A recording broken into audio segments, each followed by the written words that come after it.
Hey guys, I don't know if you can see what's behind me or not. Hopefully you can. This is a Fatsia tree. And we have Fatsia trees all over our garden. I'm guessing we have probably about 24 Fatsia trees. This one I planted as a little seedling. It was probably like a 4-inch size seedling. I'm guessing probably about 20 years ago, this one here. It's in bloom. Another Fatsia tree here. And you get an idea how tall it is. This is an arbutus tree in the foreground. This one right up here, I don't shake it too much because we did have some rain earlier and it's full of water. Coming down on me. So Fatsia is a broadleaf evergreen, common name, Japanese Aurelia. It's a shade lover.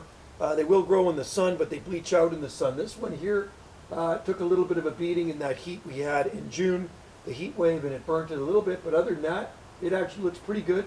And like I say, full bloom, that one's in bloom. And we got variegated ones in bloom and more green ones in bloom.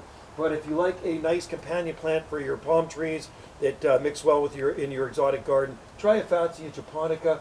The leaves on them are gigantic, and they are evergreen. They look like they should be growing in a warmer climate, but they do perfectly fine this far north. I know in really cold climates they use them as a house plant. I'll grab the camera and I'm going to show you how big this Fatsia tree is. I've seen them about 20 feet tall here on Salt Spring Island, and big trunks too. If you chop them down, they're going to come back again, protect them from the deer, and yeah, they will take dry shade, which is pretty awesome. So there it is right there. There's Frosty the Snowman under it, and we'll go up, up, up, up, up, up, up, up. Fatsia tree, another Fatsia tree there, and Fatsia trees there, and Fatsia's there, and more Fatsias here. They're everywhere. They're all through the garden. More Fatsias there, and big Fatsia in bloom through there. You can see the flowers on it, and they're like everywhere.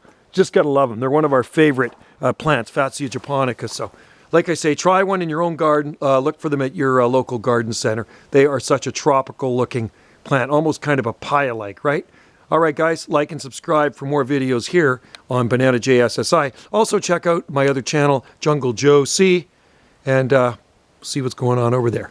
Cheers to you, and happy gardening. Happy exotic gardening.